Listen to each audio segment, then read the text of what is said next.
cette étoile-là pouvait se déplacer. Elle pouvait aller à gauche, elle pouvait aller à droite, elle pouvait s'arrêter, elle pouvait disparaître, elle pouvait réapparaître. Pourquoi? Parce que c'est une étoile qui n'est pas comme les autres, mais elle est rattachée à la destinée de l'enfant Jésus. Donc souvent quand on dit quelqu'un a une étoile, ça parle en fait de ta destinée. Ça parle un peu de ton aura, ça parle un peu de la grâce, ça parle un peu de ce que tu dois accomplir, ça parle un peu de ta position que tu n'as pas encore saisie, ou bien que tu as déjà même saisi. Voilà pourquoi le monde essaie de tricher les choses célestes. C'est pourquoi ceux qu'ils présentent à la télé, ceux que le monde vous vend dans les films, ceux que le monde vous vend dans l'industrie de la musique, ceux que le monde vous vend dans le showbiz, ils finissent par les appeler des stars. Mais le mot star est un mot anglais qui signifie étoile. Pourquoi des hommes sont appelés stars? Pourquoi quand tu vois quelqu'un, tu dis celui-là c'est ma star, celle-là c'est ma star, mais cependant tu ne regardes pas dans le ciel pour voir qu'est-ce qui brille. On ajoute le mot star pour dire que ceux-là sont des gens qui sont des vitrines de la société. Donc une étoile est une vitrine de la société. Donc quand on t'appelle étoile ici, ça veut dire que tu dois appeler à être une vitrine dans ta famille, une vitrine dans la société, une vitrine dans ton travail, une vitrine à tous les niveaux. Donc cette fois-ci, l'étoile dont il est question n'est pas une étoile qui est fixée, mais ça parle de l'aura.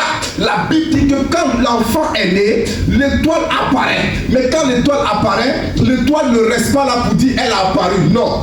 Je me suis posé la question, comment les mages ont su que c'est une nouvelle étoile? Personne ne connaît le nombre des étoiles dans le ciel. Personne ne sait à combien d'étoiles. Voilà pourquoi quand Dieu s'est révélé à Abraham, il dit regarde le ciel. Il faut compter les étoiles. Le nombre d'étoiles que tu vois, si tu peux les compter, ainsi c'est dans le nombre de la postérité que tu vas avoir. La Bible dit Abraham a regardé le ciel, il n'a jamais pu compter. Mais la Bible dit les mages, et ils ont regardé le ciel, et ils ont vu dans ces milliers d'étoiles là, une nouvelle étoile. Qui vous a dit qu'elle est nouvelle? Qui vous a montré qu'elle est apparue nouvellement? Ils ont appris à étudier les temps, ils ont appris à étudier le monde spirituel, ils ont appris à regarder dans l'esprit et de savoir ce qu'il peut apporter comme aura.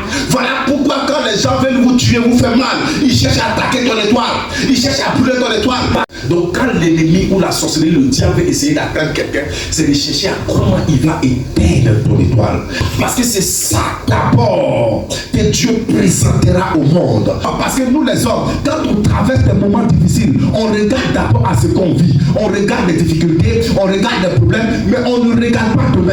On ne regarde pas plus tard. Tu peux souffrir aujourd'hui, 5 ans, 10 ans, 20 ans, ça n'est pas le problème. Mais regarde demain. Parce que demain, en un jour, Dieu peut changer ta destinée. En une seconde, Dieu peut bouleverser les choses. En un instant, Dieu peut renverser les choses. Si tu veux regarder tes souffrances, frère, il y a des gens qui souffrent sur la terre plus que toi. Il y a des gens même qui pleurent tous les jours plus que toi. Il y a des gens qui travaillent des choses plus compliquées que toi. Bénis Dieu, tu as envie. Rends grâce à Dieu, tu as envie. Parce que ton étoile, tu ne dois pas la monnayer au prix de l'argent ou au prix de pseudo-starification sur la terre des hommes. Mais tu dois te dire, j'ai une étoile, je suis une étoile. Il y a une étoile en moi. Chaque enfant de Dieu qui naît a son étoile. Et l'étoile dont on parle ici, c'est la destinée que Dieu t'a donnée. Jésus avait son étoile. Les mages ont regardé le ciel. Les mages n'ont pas pu compter les étoiles du ciel. Les mages ne connaissent pas le nombre des étoiles du ciel. Personne ne sait le nombre d'étoiles qu'il y a dans les cieux. Mais la Bible dit que les mages regardent le ciel et ils voient une nouvelle étoile. Qui vous a dit qu'elle est nouvelle? Qui vous a dit qu'elle n'est pas ancienne? Qui vous a dit qu'il n'y a pas longtemps qu'elle est là?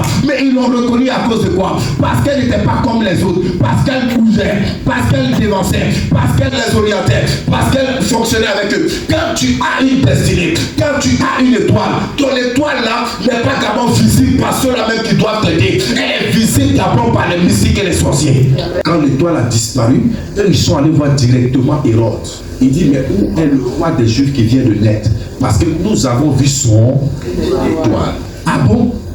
Il y a une étoile qui est là. Il y a un aura qui est là. Il y a une onction qui est là. Il y a une grâce qui est là. Mais la personne n'est pas là. Pourquoi? Parce que l'étoile ici peut parler avant même que toi tu n'arrives. L'étoile peut diriger avant que tu n'arrives. Quand on parle d'un footballeur, on parle surtout de son talent. On parle de ce qu'il a fait. Quand on parle d'un basketteur, on parle pareil.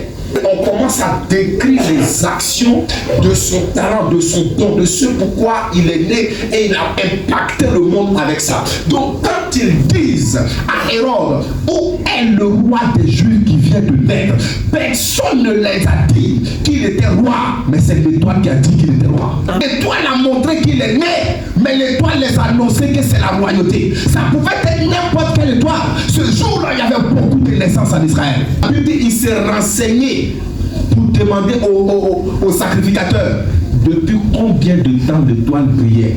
Quand la Bible dit que c'est à partir de la naissance que ça a commencé à briller. Pour pouvoir voir une étoile qui n'apparaît pas avant ta naissance, il faut que Dieu révèle. Judas. Et toi, Bethléem, terre de Juda. Et toi, Bethléem, terre de Juda. Tu n'es certes pas la moindre. Tu n'es certes pas la moindre. Les principales villes de Juda. Les principales villes de Juda. Car de toi. Sortira un chef. Qui pètera Israël, mon peuple. Qui pètera Israël, mon peuple. Tu vois, il n'était pas encore né, mais on a annoncé l'étoile. On a annoncé son don, on a annoncé l'aura, on a annoncé sa royauté. C'est ce que vous comprenez? Donc souvent, quand un enfant n'est pas là, on peut annoncer que tu vas tomber enceinte d'un fils ou d'une fille. Cet enfant-là sera une grande bénédiction pour la famille. Mais quand l'enfant naît, c'est là l'aura apparaît. C'est là la grâce apparaît. C'est là l'onction apparaît. C'est là le talent apparaît parce qu'il est là. Mais maintenant, le talent doit parcourir et pouvoir toucher l'oreille ou les yeux de quelqu'un qui va le respecter et le valoriser. Parce que tu peux avoir le talent, mais s'il n'y a personne pour voir et t'aider à exploiter le talent meurt dans le secret. Parce que l'étoile a été révélée en tant que roi. Mais tant que le roi ne monte pas sur son trône, il n'est pas roi. Il ne peut pas régner sur ton. On est d'accord? Donc tu peux être très grand footballeur, mais tant que tu es caché, personne ne pourra exploiter ce don. Tu peux être grand basketteur, mais tant que tu es caché, personne ne peut exploiter le don. Tu peux être bon informaticien, mais tant que tu n'es pas au bon endroit, au bon moment, personne ne peut exploiter le talent. Et la Bible déclare que Jésus c'était pareil. Quand il est né, les parents l'ont pris, l'ont mis dans une crèche pour pouvoir se reposer. Et là où ils étaient en train de se reposer, la Bible déclare que les mages vont être dirigés par cette onction, vont être dirigés par cette étoile. L'étoile va bouger comme un homme bouge. L'étoile va partir à gauche, à droite pour leur montrer là où l'enfant est. La Bible dit arrivé au-dessus de l'enfant, il s'est arrêté. Parce que le talent était particulier. Il y avait beaucoup de naissances en Israël ce jour-là.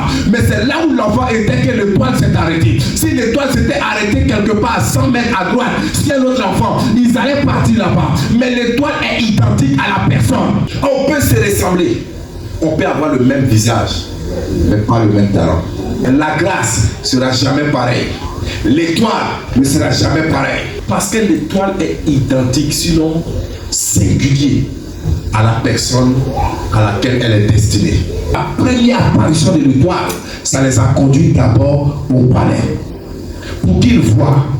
Mais en même temps, pour que celui qui occupe le poste sache qu'il y a un concurrent qui est arrivé. Quand on prie, Seigneur, on veut des aides de destinée. Mais les aides de destinée, est-ce que tu sais que dans ces aides-là, c'est ceux qui doivent chercher à te tuer là qui font partie des premières aides. Parce que l'étoile, la grâce, l'aura commence à briller lorsqu'il y a l'opposition. Et l'étoile brille lorsqu'il y a les ténèbres. L'étoile brille lorsqu'il y a le noir. L'étoile brille quand c'est la nuit. L'étoile ne brille pas la journée. J'ai dit que ton talent, que ton étoile te dévance et dévance le chemin de tous ceux qui doivent t'aider dans le nom puissant du Seigneur Jésus-Christ. Hérode, il assembla tous les principaux sacrificateurs et les scribes pour leur demander où devait naître le Christ. Et la Bible dit que c'est les hommes de Dieu maintenant qui vont aller étudier l'écriture, étudier l'aura, étudier les choses. Il dit, ah, je pense que c'est dans cette ville-là qu'il devait naître. Les sacrificateurs ont su dans quelle ville il devait naître. Pourquoi ils ne sont pas allés le chercher? Pourquoi ils ne sont pas allés l'adorer? Ils connaissent l'écriture. Bien vrai qu'ils n'ont pas vu l'étoile, bien vrai qu'ils n'ont pas vu l'aura, bien vrai qu'ils n'ont pas vu ce que les mages ont vu. Mais quand même, après avoir étudié, après avoir fait des recherches, ils sont allés informer Hérode. On sait qu'il doit naître à Bethléem. On sait que Bethléem n'est pas une ville immense que les autres villes d'Israël. Bethléem était une petite contrée de Juda. Donc c'est facile de vraiment chercher et de le trouver. S'ils voulaient le trouver, ils allaient le trouver. Mais la Bible dit des sacrificateurs n'ont jamais cherché à voir leur roi, n'ont jamais cherché à voir leur Seigneur, n'ont jamais cherché à voir qui est ce Messie. Mais ils ont laissé les marches continuer. Et la Bible dit que c'est les marches. À un moment donné, la Bible dit que l'étoile est réapparue. Et l'étoile a commencé à les guider. Et la Bible dit que l'étoile qui les a conduits depuis l'Orient. Depuis l'Orient, cette étoile-là est apparue de nouveau. Et l'étoile a commencé à les conduire. Ils ont commencé à suivre l'étoile. Et la Bible dit, arrivé au-dessus, là où l'enfant était, l'étoile s'est arrêtée. Quand l'étoile s'est arrêtée, l'étoile ne bougeait plus. Ils se sont dit, certainement c'est là. Et ils sont allés fouiller les maisons qui étaient là. Ils se sont rendus compte qu'en fait, que ce n'était pas une maison. Mais en fait, c'était des crèches. Là où on mettait les animaux. Certainement, il est là. Là où il y a des animaux, qu'est-ce qui se passe? On va rentrer, on va voir. Et la Bible dit, quand ils entrèrent, ils virent l'enfant, ils virent sa mère, ils se prosternaient et l'adoraient. Les mages se prosternaient et l'adoraient. Depuis quand les mages adorent Dieu? Depuis quand un mage prie Dieu? Depuis quand un mage cherche le Seigneur? Car nous tous on connaît un peu la définition de mage. Quand on donne la définition de mage, c'est jamais bonne chose. Alléluia. Mais cependant, la Bible dit ils se sont prosternés devant Jésus. Donc en réalité, les sacrificateurs sont là. Et dans les derniers moments, c'est des gens qui sont dans la magie, dans l'occultisme.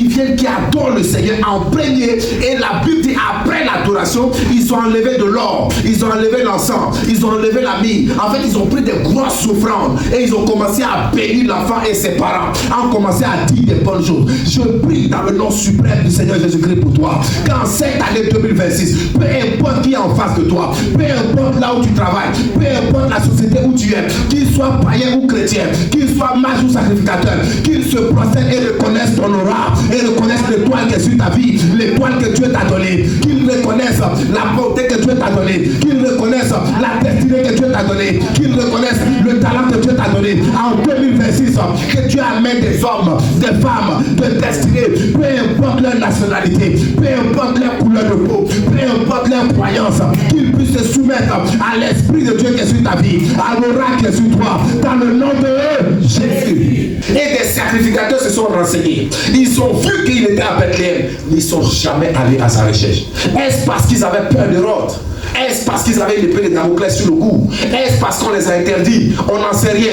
Mais quand tu adores un Seigneur, quand tu adores un Dieu, et puis on te dit que ce Dieu-là, son fils arrive, son fils est là, ou bien lui-même fait chair. Frère, la première chose que tu fais au péril de ta vie, c'est de chercher le Seigneur.